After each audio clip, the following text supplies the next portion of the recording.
So, Eckhart, what would the role then be of having the multitudes gather in prayer, or having multiple people gather in the silence? There's an energy field that arises when a group of people, even just two, come together and enter the state of presence. And that affects not only does it strengthen the presence in each member of the group, it helps.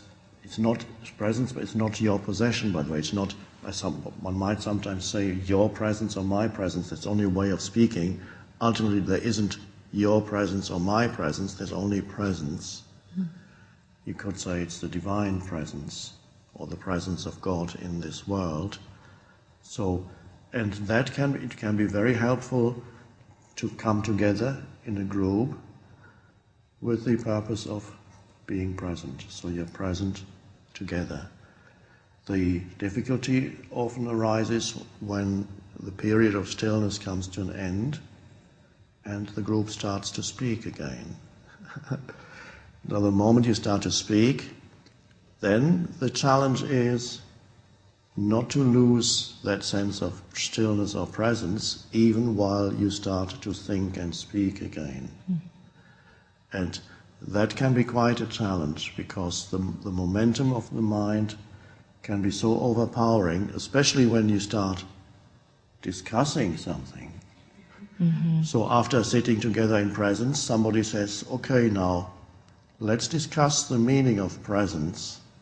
Well, I think no, you're wrong. And before you know it, 2 minutes later, you're completely in some mind stream, identified with some mind stream. Off you go, and suddenly you're fighting with somebody who is identified with a slightly different mind stream. And so the presence is gone. Oh, where has it gone?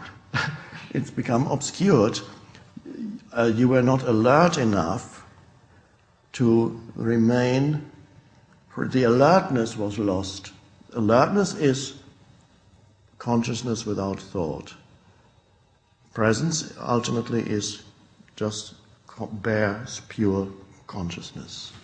So this morning we were all gathered here in the Silent Unity Chapel, and Reverend Dorothy Pearson led us into the silence in a very powerful way.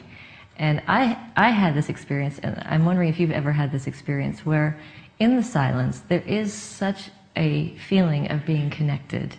Yes. And feeling the presence of Source, that for me, I get very emotional. Yes, it touches all levels. You can feel it physically even, you can feel it on the emotional level, it reverberates on all levels. So is that an emotional release? What is that emotion that we feel?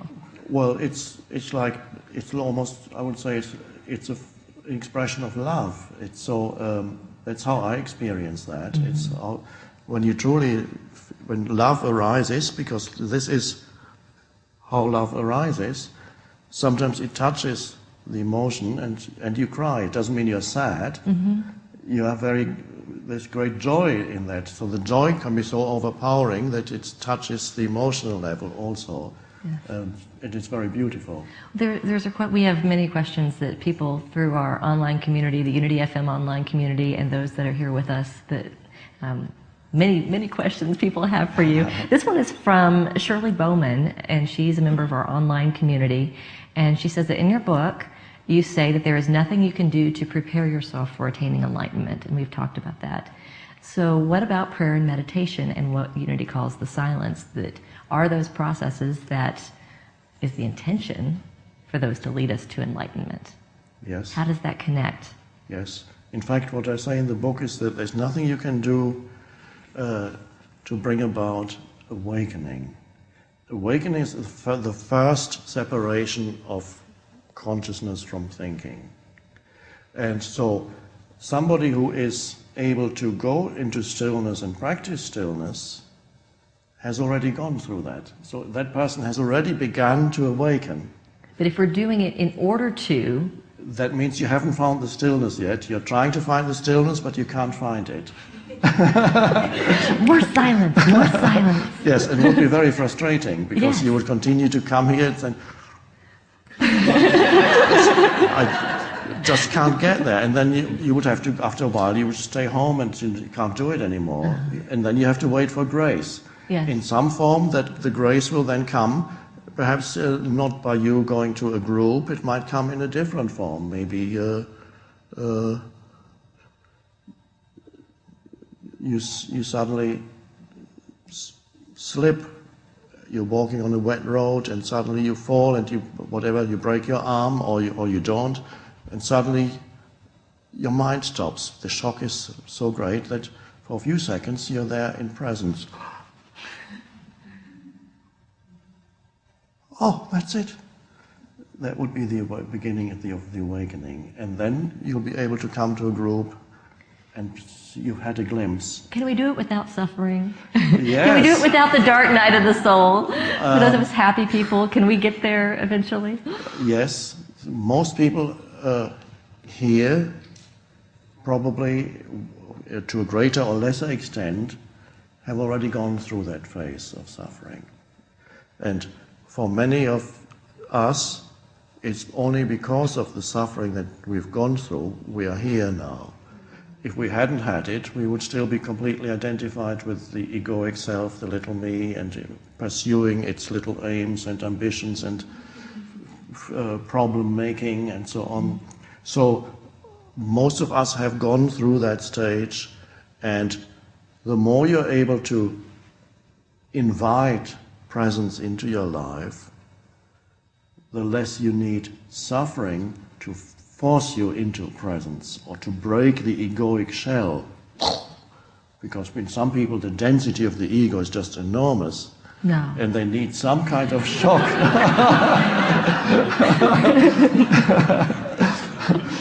Met talking about there. Yeah. Met any recent? Maybe a few. Yes. There was a spiritual teacher in India who called people with, I don't know if some of you know Indian terminology, some that you can add the suffix G to a name as a form of respect. So if somebody is called Krishna, you can call them Krishna Ji, which is a form of respect. So he called people with big egos, ego Gs. As a sign of respect. Respect the ego. Accept the ego. Accept the ego. Yeah. Yes. Here on Unity Campus, of course, the grounds are spectacular. And I was walking yesterday, of course, been reading A New Earth, and there is a garden not far from where we're staying here. It's the Lowell Fillmore Garden. And there is a plaque, and a poem is on it that is written by Lowell. And as I read it, I thought, this is a new earth. So I brought it to share just to hear your comments on this.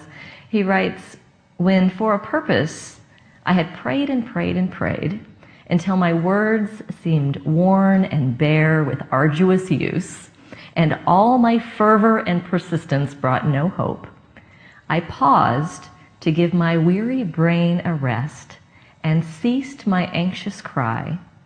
In that still moment, after self had tried and failed, there came a glorious vision of God's power, and lo, my prayer was answered in that hour.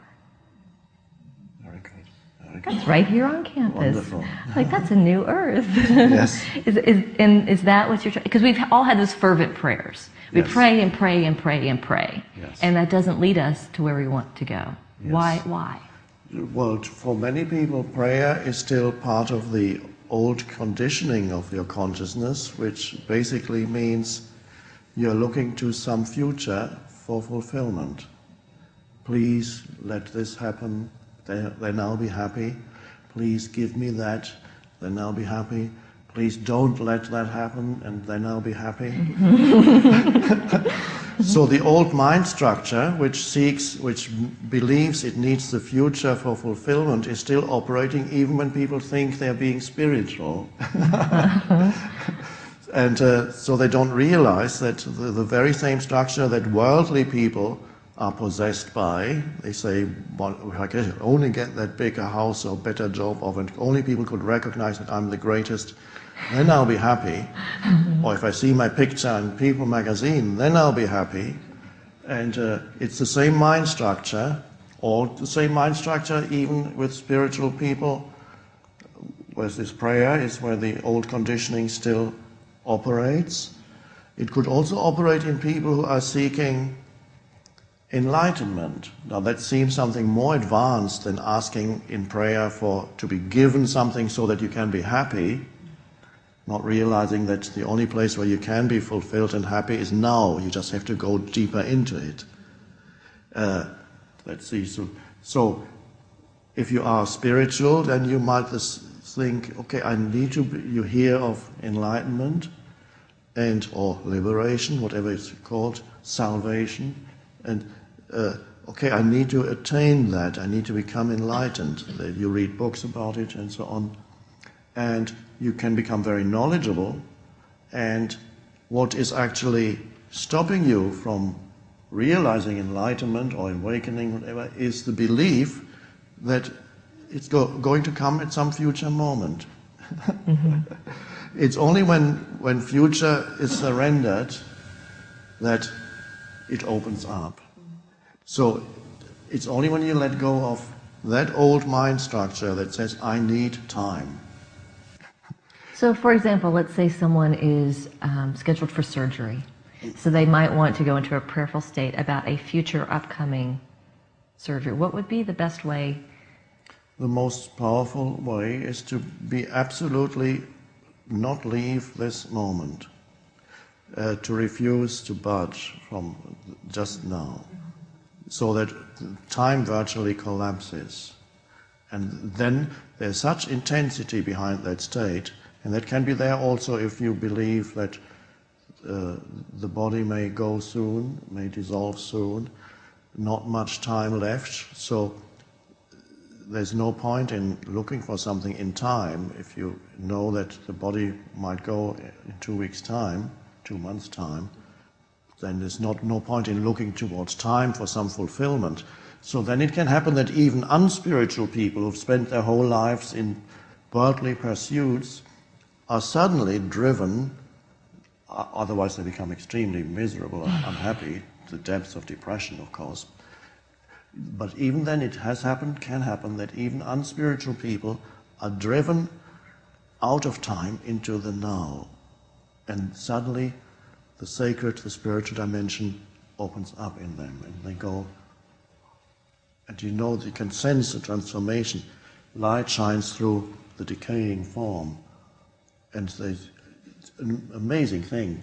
I've met a few people who, as they were going towards the dissolution of the body, entered that state of absolute intense presence, which is not a forced state. It's not a state, I need to be present.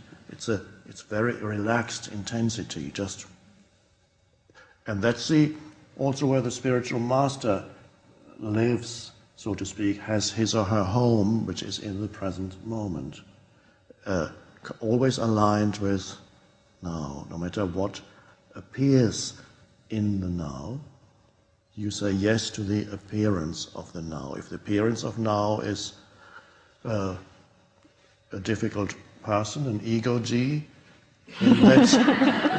then that's what is now. And you completely say, you don't say you should behave differently. No. Of course, action is always possible. You can remove yourself from the ego-G and look the other way or leave the room. But if you can't, you're stuck in an elevator with the ego-G, then you have to say, there you are, you are this now, the form that this now takes. So the primordial spiritual practice is, whether you do it shortly before death, hopefully you do it sooner, hence the ancient dictum, die before you die. This is the collapse of time. Time then only has a practical purpose, but is no longer important in your life. You're not looking to time to find yourself. You can only find yourself now because you are the presence. And so there's an uncompromising yes to whatever form this moment takes. And even if it seems difficult, and even if it seems limiting, because the world of form is always limiting in one way or another. You cannot find the limitless in the world of form. Even if you achieve everything that you wanted to achieve, wealth, great fame, everybody loves me, everybody admires me, then you would find, even there, you would find your new life situation would have new limitations. You cannot find the limitless. Oprah can't go for walks in the street or go shopping. She can't go out by herself. She would get mobbed. Mm-hmm. So that's a big limitation. What great joy there is in just walking around, looking around. Can't do it anymore. Big limitation. So if she had thought that fame would make her happy, she would now become unhappy again. Mm-hmm. So whatever you achieve in the world of form, sooner or later you will hit upon. It doesn't mean you cannot do things to go beyond certain limitations in your life. Scarcity, there may be a period in your life when you do things to go beyond scarcity, or healing your body. There may be things you can do to heal your body. These are all wonderful things. But no matter what you do on the level of form, you will always hit upon some limitation. So when you encounter the limitation, it appears in the now. Say, okay, this is what is. You don't judge it, you don't run away from it. And sometimes for some people the limitation is drastic. The body might become incapacitated, it might not heal. Some people may experience healing, but not everybody experiences healing. Or some limitation where everything that you've worked on for 25 years, 30 years of your life collapses around you. You pick up your phone and say, how are my shares? The stockbroker says, it's all gone. The stock market has collapsed. And your house has collapsed, your wife has left you. Well, now, this is what is. And if you bring an acceptance to the limitations that arise in the now, the very limitations become an opening into the space, because the surrender and the acceptance of something that is seen as inevitable, and the form of this present moment is always inevitable because everything is as it is. Mm-hmm. At this moment it is as it is. You can't argue with that. You can take action, yes, but right now, is means it's. It's already is. And not to recognize the isness and become one with the isness means to be out of alignment with life. Mm-hmm. So if you recognize, all you have to accept is the isness of this moment. It doesn't mean you can't take action. But right now, this is what is. And then action arises out of a state of acceptance, and enormous empowerment flows into it, not out of a state of negativity.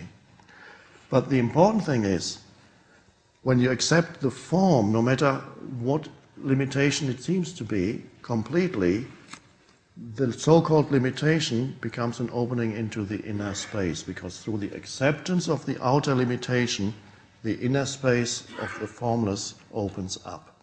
This is how sometimes people who've suffered enormously were driven into awakening and enlightenment through their suffering. They were driven to a point where they just couldn't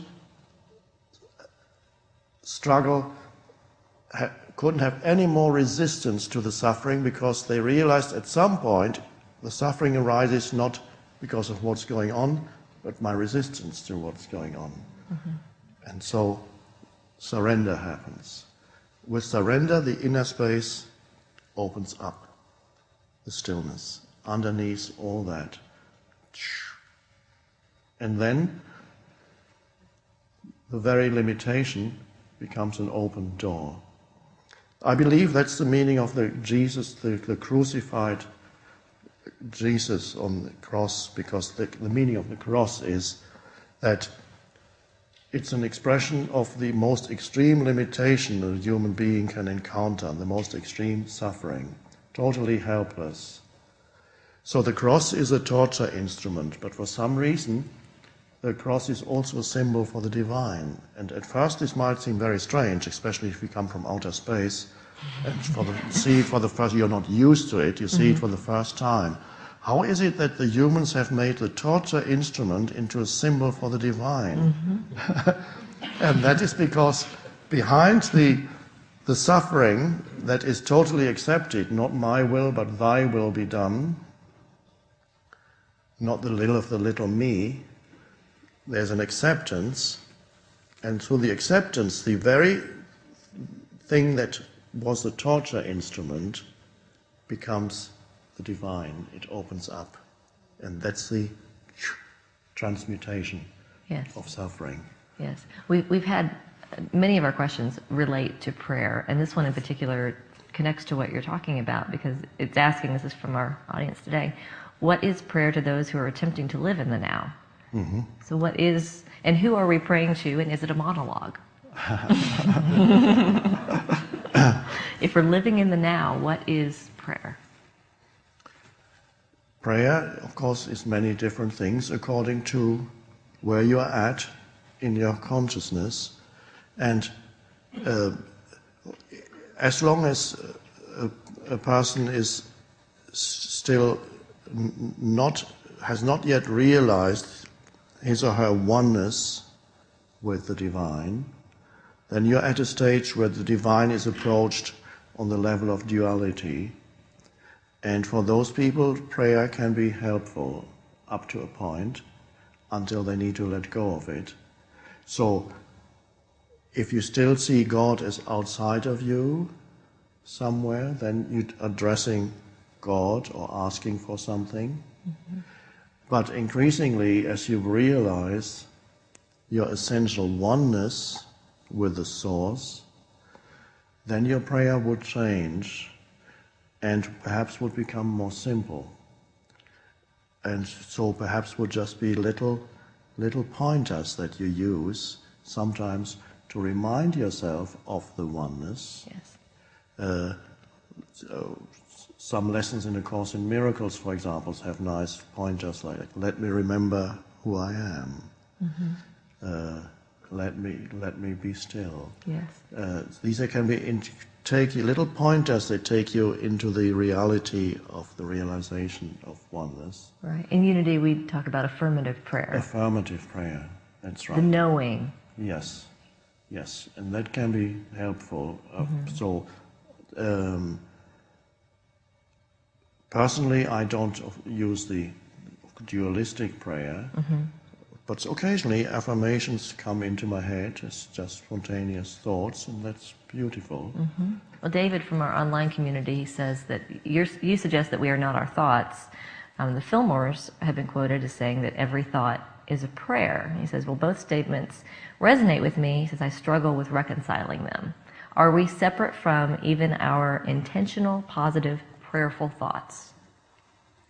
Now, thought, of course, for most people in the old consciousness, thought is a manifestation of the old conditioning of your mind.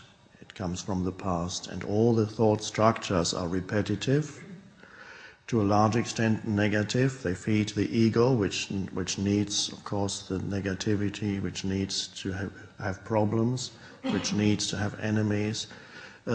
So the continuous thought activity that most people are immersed in, involuntary and compulsive, they don't even know they are immersed in thought activity because they're so identified with thought activity that is who they are or think they are. So for those people, thought is totally repetitive, and it tends to recreate also experiences because thought is creative. So you are identified with certain conditioned thinking, so no matter what you do, you create the similar reality because you're still totally identified with the same thought structures. Mm-hmm. So people, for example, they think, okay, I need to get out of this relationship, and then they have another relationship or get married to another person. So finally, and after a little while, you see you've recreated the same thing. Yes. And some people get married 3, 4, 5 times, and they recreate always the same thing. Mm-hmm. And some people even recreate even abusive partners sometimes. And they think, okay, finally, marriage number 3, I finally found this person who is not abusive. And after a few months, he or she turns out to be abusive. Mm-hmm. The thoughts that you're immersed in tend to create the same reality. And so the awakening is the realization that there is conditioned thinking, the voice in the head, continuously going through your mind, interpreting your experiences according to your past. So whatever you experience, there's a filter of your thinking. And you don't really experience the world, only in a very remote and indirect way. You really only then ever experience your thinking, the structure of your thoughts. You only ever really experience the past in you. It's a dreadful state to be in. For most of us, yes. And it's called normal human consciousness. And this is why for many humans, unless they begin to awaken spiritually, no real change ever happens. And even if you win in the lottery, it's not real change. It just means you have the same drama and the same unhappiness in a luxury environment. Until we can recreate that old reality. Yes, until you lose the luxury environment because your old thoughts are to do with scarcity.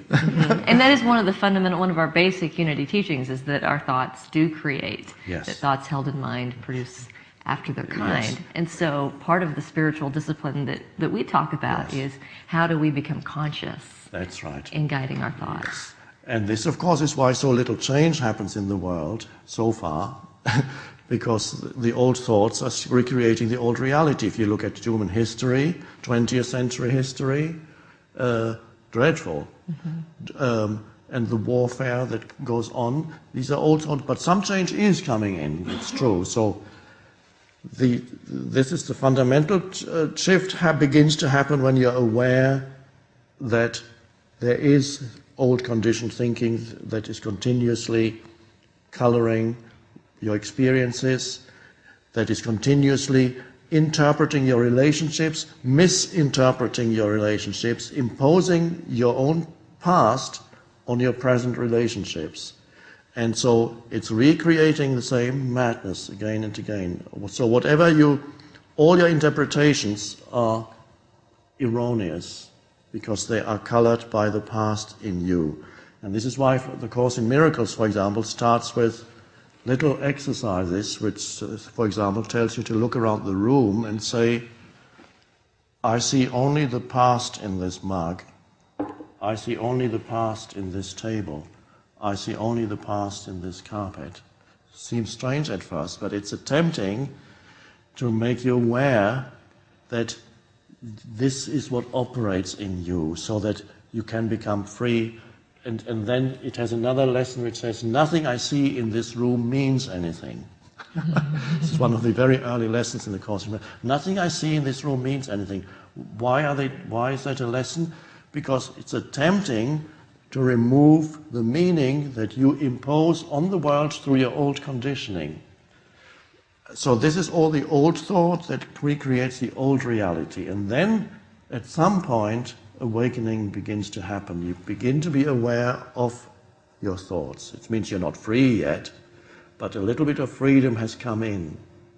And then you can already become aware of the most obvious, repetitive, negative, life-denying thoughts that have been going around in your head for years and years and years. And suddenly, once you bring the awareness to it, the thoughts lose their intensity. And at some point you can recognize this as an old thought and say, oh, there's another old thought, and you can let go of it. You can replace it with another thought, or you can simply be present, even better. Bring presence, where before there was a thought that said, oh, he's a jerk. I know this kind of person. I've met so many of them. So immediately you relate to this person through this judgment. And he may not be. On a deeper level, he isn't, but of course. But even on a surface level, he may not be. It may just be your interpretation. And then you recognize the thought, and then you can say, well, I honor the divinity in this human being. Then that improves your relationships. And it goes even deeper if you can be simply present.